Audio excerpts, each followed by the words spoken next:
नमस्कार।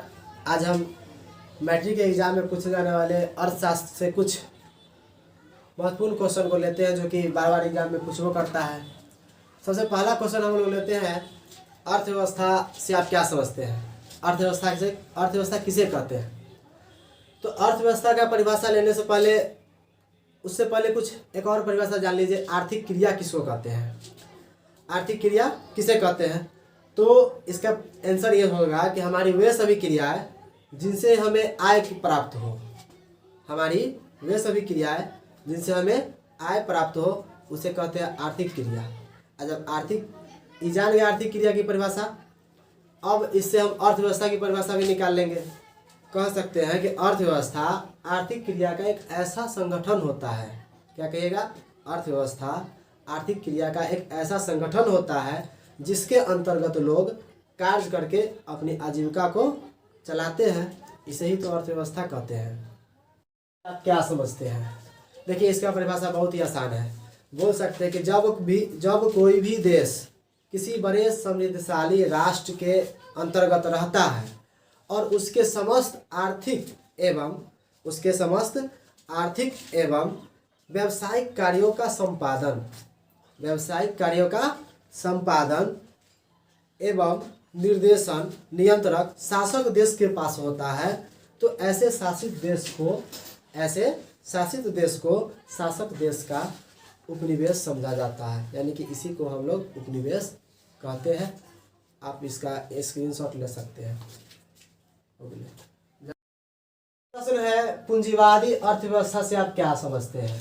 देखिए, ये क्वेश्चन कई बार पूछ चुका है मैट्रिक के एग्जाम में भी कि पूंजीवादी अर्थव्यवस्था से आप क्या समझते हैं। कभी कभी तो मिश्रित अर्थव्यवस्था भी पूछ देता है, कभी तो समाजवादी अर्थव्यवस्था भी पूछ देता है। लेकिन यहाँ पर क्वेश्चन है, पूंजीवादी अर्थव्यवस्था से आप क्या समझते हैं? तो इसका भी परिभाषा बहुत ही आसान तरीके से हम लोग दे सकते हैं, जो कि एकदम एक बार में याद हो जाएगा। कह सकते हैं कि पूंजीवादी अर्थव्यवस्था वह अर्थव्यवस्था है जहाँ उत्पादन के साधनों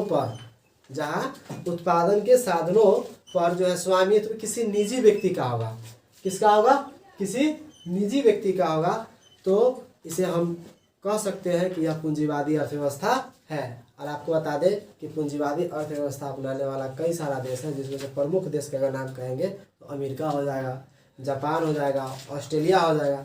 ये सब पूंजीवादी अर्थव्यवस्था अपना के ही अपने आप को बहुत विकसित किया है। आप इसका एक स्क्रीनशॉट ले सकते हैं। प्रश्न है, समाजवादी अर्थव्यवस्था से आप क्या समझते हैं? देखिए, समाजवादी अर्थव्यवस्था वह अर्थव्यवस्था है जहाँ उत्पादन के साधनों पर स्वामित्व एवं संचालन देश के सरकार के पास होगा। पूंजीवादी वाला में हम लोग पढ़े थे कि उसमें किसी निजी व्यक्ति के पास स्वामित्व होगा, लेकिन समाजवादी अर्थव्यवस्था में जो होगा वो देश के सरकार के पास ही होगा संचालन। जो करेगा सरकार करेगा। इस व्यवस्था में अधिकतम सामाजिक कल्याण के उद्देश्य से ही वस्तुओं और सेवाओं का उत्पादन एवं वितरण किया जाता है।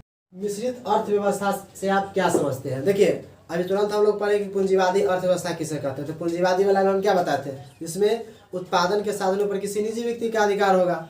लेकिन समाजवादी वाला में हम क्या बताया आपको कि जिसमें उत्पादन के साधनों पर जो अधिकार होगा वो सरकार के पास होगा। लेकिन अभी हम लोग क्वेश्चन जो बता रहे हैं, समाजवादी मिश्रित अर्थव्यवस्था से आप क्या समझते हैं? तो मिश्रित में बस दिमाग लगा देना है। इसमें जो है उत्पादन के साधनों पर सरकार का भी अधिकार होगा और निजी व्यक्ति का भी अधिकार होगा। तो इसको मिश्रित अर्थव्यवस्था कहेंगे। और आपको बता दें कि मेरे भारत में, यानी कि अपना भारत देश में मिश्रित अर्थव्यवस्था को ही अपनाया गया है। प्रश्न है, सतत विकास से आप क्या समझते हैं? क्वेश्चन है, सतत विकास से आप क्या समझते हैं? इसका भी परिभाषा बहुत ही सरल है। सतत विकास का अर्थ होता है ऐसा विकास जो जारी रह सके, टिकाऊ बना रहे। ये ना कि बस अभी हुआ फिर खत्म, नहीं। ऐसा विकास जो जारी रह सके, टिकाऊ बना रहे और सतत विकास में न केवल वर्तमान पीढ़ी बल्कि भावी पीढ़ी को भी ध्यान में रख के जो विकास किया जाए, इसमें उसी को ही हम लोग सतत विकास कहते हैं। आप क्या समझते हैं? देखिए, इसका परिभाषा बहुत ही आसान है। बोल सकते हैं कि जब कोई भी देश किसी बड़े समृद्धशाली राष्ट्र के अंतर्गत रहता है और उसके समस्त आर्थिक एवं व्यावसायिक कार्यों का संपादन एवं निर्देशन नियंत्रक शासक देश के पास होता है, तो ऐसे शासित देश को शासक देश का उपनिवेश समझा जाता है। यानी कि इसी को हम लोग उपनिवेश कहते हैं। आप इसका स्क्रीनशॉट ले सकते हैं। समावेशी विकास से आप क्या समझते हैं? ये सब क्वेश्चन पूछा हुआ क्वेश्चन है, इसीलिए हम आपको बता रहे हैं। इसको देखिए कि जाइएगा एग्जाम में। क्वेश्चन है समावेशी विकास से आप क्या समझते हैं। देखिए इसका बहुत ही आसान परिभाषा है। आर्थिक विकास की जिस पद्धति या प्रक्रिया से समाज के सभी वर्गों का जीवन स्तर ऊंचा होता जाए, ठीक ना, समाज के सभी वर्गों का जीवन स्तर ऊंचा होता जाए तथा समाज के कोई भी वर्ग इस लाभ से छूट न जाए, तो ऐसे ही विकास की क्रिया को समावेशी विकास कहते हैं। आप एक इसका स्क्रीनशॉट ले लीजिए। प्रश्न है कृषि जनित उद्योग से आप क्या समझते हैं? कृषि जनित उद्योग से आप क्या समझते हैं? इसका आंसर तो क्वेश्चन में है। कृषि जनित उद्योग से आप क्या समझते हैं? यानी कि कहने का मतलब ऐसा उद्योग जो कृषि के उत्पादन पर आश्रित हो, ऐसा उद्योग जो कृषि के उत्पादन पर आश्रित हो अथवा जिनके उत्पादन में कृषि क्षेत्र से कच्चा माल की प्राप्ति हो, इसी को तो हम लोग कृषि जनित उद्योग कहते हैं। अब उदाहरण के तौर पर अगर बताना हो तो आप लोग जानते होइएगा, बड़ा अभी अचार के तो नाम सुनबे किए खाए वो किए होंगे इसमें से। तो अब अचारे बनाना है, अचार के लिए तो हमको आम का ज़रूरत पड़ेगा, टमाटर का, अमरा का, आंवला का, इस सब का जरूरत पड़ेगा ना। तो जो अचार बनाने वाला कहीं पर अगर फैक्ट्री लगल है तो उसके लिए कच्चा माल क्या हो जाएगा? आम हो जाएगा। जो चीज़ से अचार बनता है वो सब क्या हो जाएगा? कच्चा माल हो जाएगा। इसके लिए चाहे सॉस तो अच्छा से जानते होइएगा। तो अगर मान लीजिए टमाटर सॉस है तो जो सॉस जो बनेगा टमाटर से, तो अगर मान लीजिए सॉस बनाने वाला अगर है कहीं पर कंपनी लगा तो उसके लिए कच्चा माल क्या हो जाएगा? जिससे सॉस बनेगा, जैसे टमाटर सॉस हो गया। तो ये सब उदाहरण है इसका। कि पिछड़ेपन के क्या कारण है? एक क्वेश्चन बहुत बार पूछा है कि बिहार के पिछड़ेपन का क्या कारण है। कभी यह भी पूछ देता है कि बिहार के पिछड़ेपन को दूर करने के उपाय को लिखिए। आगे क्वेश्चन है कि बिहार के पिछड़ेपन के क्या कारण है। देखिए अपना बिहार ना बहुत सा कारणों से भी पिछड़ा हुआ है, तो इसके बारे में जानते हैं। तो आप क्वेश्चन को सजाइए कि बिहार के पिछड़ेपन के क्या कारण है। लिख सकते हैं कि बिहार के पिछड़ेपन के निम्नलिखित कारण है। पहला कारण हम दे सकते हैं कि अपना बिहार में ना बहुत तेज़ी से जनसंख्या का वृद्धि हो रहा है। कारण ये भी है कि अपने यहाँ ना अपना बिहार की जो आकृति है, खासकर अपना बिहार में समतल भूमि ज़्यादा है, और जहाँ पर समतल भूमि ज़्यादा रहता है ना वहाँ लोग ज़्यादा बसना पसंद करते हैं। इसके कारण यहाँ पर आबादी बढ़ रहा है, जिसके कारण हम लोग पिछड़ जा रहे हैं। अगला कारण हम ये भी बता सकते हैं कि अपना बिहार के लोग ज़्यादा कृषि पर ही निर्भर रहते हैं। बस खेती बाड़ी करेंगे, जो उससे खेती होगा बस उतना ही, उसके अलावा और कुछ ना, तो उसे कहीं जीवन चलने वाला है खेती से, तो इससे भी लोग पिछड़ल है। और कारण भी बता सकते हैं जैसे कि बाढ़ और सूखा। अपना बिहार में बड़ा अच्छा वो बात आता है, एक साल बाढ़ आएगा तो एक साल सुखाड़ पड़ेगा, एक साल बाढ़ है तो एक बार सुखाड़, एक बार धो के दहाइए देगा और एक बार धो के सुखाइए देगा। तो अब हम लोग खेती करने वाले लोग अगर मान लीजिए खेती कर लिए तो एक बार इतना ना पानी आया कि सूख गया तो हमें पैसा बर्बाद हम मर सके, एक बार धो के ऊपर से जराइए दिया तो हमें पैसा बर्बाद। तो हम लोग तो सब जगह से पैसा बर्बादे है हम लोग का, तो हम लोग ऊपर कहाँ से जा पाएंगे? हम लोग कभी अमीर बन सकते हैं? पिछड़ने में रहेंगे। तो एक कारण ये भी है बिहार के पिछड़ेपन का, बाढ़ तथा सूखा। अगला कारण है, और सारे कारण बता सकते हैं जैसे कि गरीबी। अपना बिहार में ना बहुत ज़्यादा गरीबी है, इसके कारण भी बिहार पिछड़ा हुआ है। फिर और सारा कारण है जैसे कि अपने यहाँ खराब विधि व्यवस्था। अपने यहाँ का जो विधि व्यवस्था है ना बड़ा ही लचर व्यवस्था है, जिसके कारण अपना बिहार पिछड़ा हुआ है। फिर यहाँ पे ये भी कह सकते हैं हम कि कुशल प्रशासक का अभाव है। सबसे बड़ी बात यह है कि यहाँ पर कुशल प्रशासक का क्या है? अभाव है। तो ये सब कारण हम गिना सकते हैं पिछड़ेपन का। जो कि आप देख के जाइएगा एक बार एग्जाम में। इसका स्क्रीनशॉट ले लीजिए। है बिहार के पिछड़ेपन के दूर करने के उपायों को लिखे। अभी हम लोग क्वेश्चन क्या पढ़े हैं कि बिहार के पिछड़ेपन के क्या कारण है। अब बिहार अगर पिछड़ल है तो इसका दूर करेगा तो उपाय होबे ना करेगा। तो वही क्वेश्चन है कि बिहार के पिछड़ेपन के दूर करने के उपाय को लिखिए। तो ऐसे हम लिख सकते हैं कि बिहार के पिछड़ेपन के दूर करने के उपाय निम्नलिखित है। अब 1 नंबर देकर लिख सकते हैं। अभी उसमें क्या बताए थे कारण में, उस कारण में हम ये बताए थे कि जनसंख्या में वृद्धि, तो इसमें जनसंख्या पर नियंत्रण कर लेंगे। पिछड़ेपन को अगर हमको दूर करना है बिहार के, तो इसमें जनसंख्या पर नियंत्रण कर लेंगे। एक हो गया।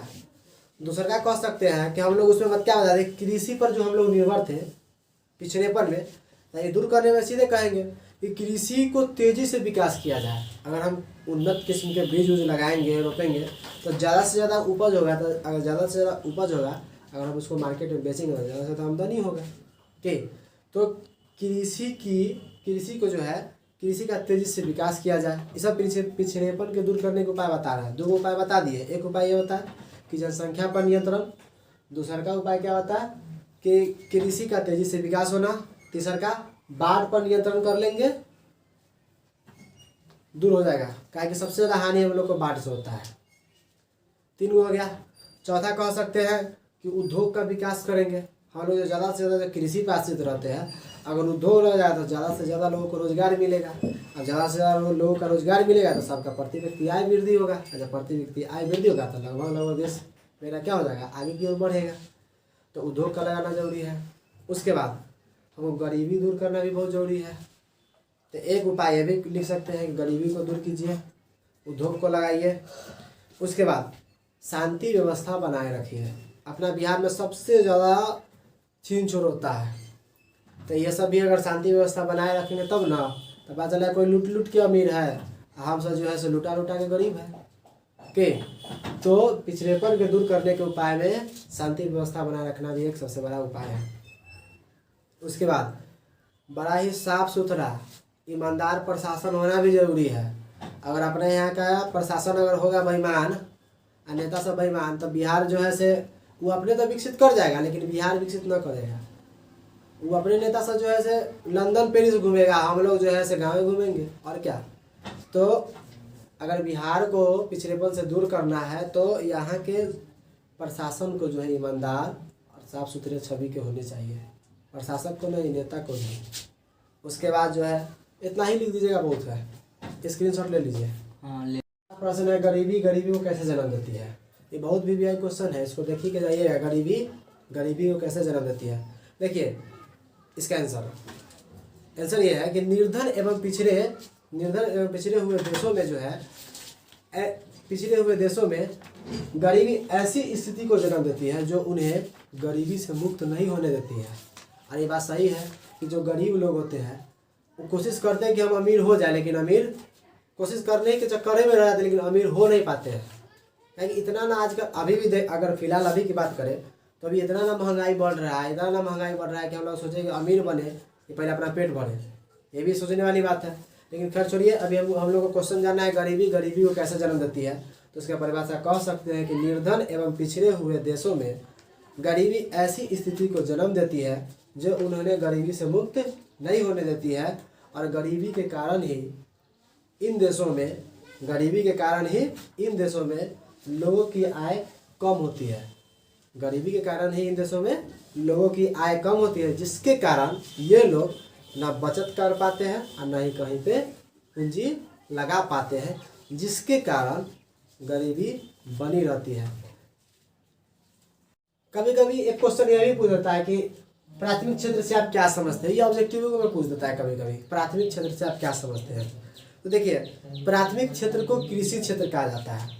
प्राथमिक क्षेत्र को कृषि क्षेत्र कहा जाता है। और आपको बता दें कि इसके अंतर्गत यानी कि प्राथमिक क्षेत्र के अंतर्गत यानी कृषि क्षेत्र के अंतर्गत जो है कृषि तो किया ही जाता है, उसके साथ साथ पशुपालन, मत्स्य पालन, मत्स्य यानी कि मछली पालन।